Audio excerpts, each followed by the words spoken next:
చూడండి మా ఇద్ద ఎంత బాగుందో. మా ఇద్దరు కొంచెం ఫీవర్ వచ్చిందంట. మా చేను పక్క ఆయన మొన్న గుంట కొట్టుకుంటా అని ఎడ్లను తీసుకెళ్ళిండు. వాళ్ళ అబ్బాయికి అప్ప చెప్పిండు అనమాట. వాళ్ళ అబ్బాయి గుంటుకు పలుగు తలిగించిండంటే ఎంత రణమైంది చూడండి. చాలా అంటే చాలా పెయిన్ ఉందంట దానికి.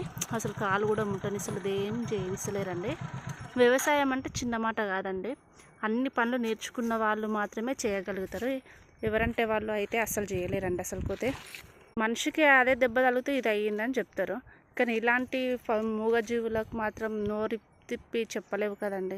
కొంచెం వ్యవసాయం చేసేటప్పుడు కొంచెం మంచిగా చేయండి. చూడండి అది ఎట్లా ఏడుస్తుంది చూడండి. నొప్పి తట్టుకోలేకపోతుందంట అది. చూడండి పాపం కదండి అసలు పోతే. చూడండి దాని తమ్ముడు కూడా బాధపడుతుంది. ఫుడ్ కూడా సరిగ్గా తింటలేదు. చూడండి పాపం కదండి. మా నాన్న అయితే ఇక 700 ఒకటే తక్కువ. ఫుడ్ కూడా సరిగ్గా తింటలేడు. ఎడ్లంటే అంత ప్రాణం మా నాన్నకి.